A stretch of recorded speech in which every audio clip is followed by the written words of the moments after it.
Hello guys. Next subtype of future tense is future continuous tense.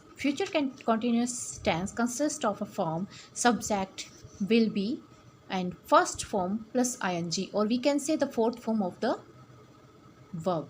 Fourth form means present participle. Present participle first form plus ing, that we call the fourth form of a verb. This is the form of future continuous tense.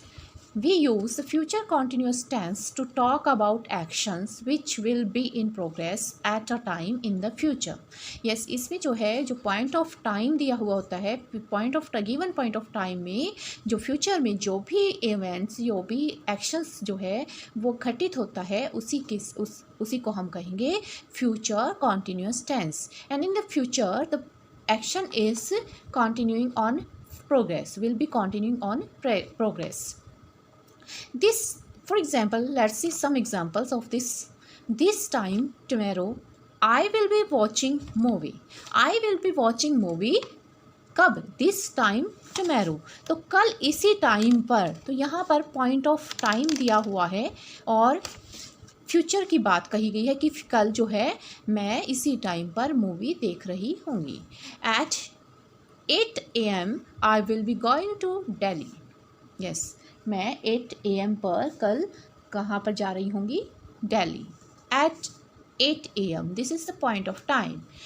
Rohi will be sitting on the beach now. Now shows the definite time of sitting of Rohi in the future time. तो ये अब जो है, अब यानी इसी time जो है रूही, जब हम बात करें we are talking about Ruhi and she is not present with us and we talk that Ruhi will be sitting on the beach now, कि इस टाइम पर जो है रूही कहाँ पर? बीच पर बैठी होगी. Sometimes we use future continuous tense to talk about a fixed और routine event in the future. कई बार हम फ्यूचर कॉन्टीन्यूस के बारे में जब बात करते हैं तो हम बात करते हैं जब फिक्स और रूटीन इवेंट हो ये फ्यूचर के, and actions in futures which are already plan, और वो एक्शंस वो इवेंट्स जो कि फ्यूचर में ऑलरेडी प्लान कर लिए गए हैं, जिनकी अरेंजमेंट हमने पहले से ही कर ली है फ्यूचर की. यानी कि फ्यूचर में जो भी हमने काम करना है, जो भी एक्शन करना है, उसकी प्लानिंग जो है, उसका जो अरेंजमेंट है, we have already done. So we are talking about it in future planning. I will be having a meeting with doctor. Yes, I will be having a meeting with the doctor this time. इस time पर जो है मैं जो है doctor पर से meeting कर रही होंगी, या हम कह सकते हैं नेक्स्ट ये जो है अरेंजमेंट पहले हो चुका है, डॉक्टर से हमारी अपॉइंटमेंट हो चुकी है. And next is I will be staying at the King Hotel, और I am going to stay at the King Hotel. तो इसको हम जो है दोनों तरीके से बोल सकते हैं, फ्यूचर में भी और I am going to stay. तो I will be staying at the King Hotel. Next I am going to stay, going yes is are am लगा करके going to and first form.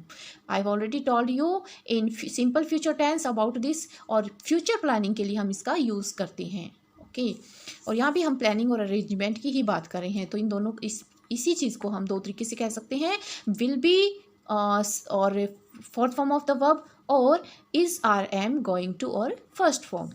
Next is she will be meeting us next week. We are talking about next week. Yes, she will be meeting us next week, कि वो हमसे जो है कल next week में मिल रही होगी. दैट इज़ अ प्लान, कि प्लान पहले बन चुका है. He will be going to Mumbai by car today. तो he will be going to Mumbai, वो कार से आज कहाँ जा रहा होगा? मुंबई. अभी तक गया नहीं है, बट अभी आपकी उसकी प्लानिंग है. तो प्लानिंग फ्यूचर प्लानिंग के लिए या फ्यूचर अरेंजमेंट के लिए भी हम विल बी प्लस जो फोर्थ फॉर्म ऑफ वर्ब का यूज़ करते हैं. सो these are some rules of future continuous tense, and we can say that we will use the future tense for planning if we add in future plans plus ongoing process. अगर future plan में हम ongoing process यानी progressive events को जो है वो add कर देंगे, तो वो हो जाएगा हमारा future continuous tense. Some words do not accept और do not admit of a progressive actions, and we can already discussed such type of verbs, such type of actions in simple present tense, simple continuous tense, sorry simple continuous tense में इसका हम discussion कर चुके हैं कि ये जो verbs हैं वो प्रोग्रेसिव एक्शन के लिए या कॉन्टीन्यूस टेंस में कभी यूज़ नहीं होती. For example the verbs of perception, for example see, smell, hear, and the verbs of possession have, feeling, possession. And next is the expressing feelings, the verb that express feelings that are want, feel, like, believe, wish. And some general verbs appear, look, resemble, affect.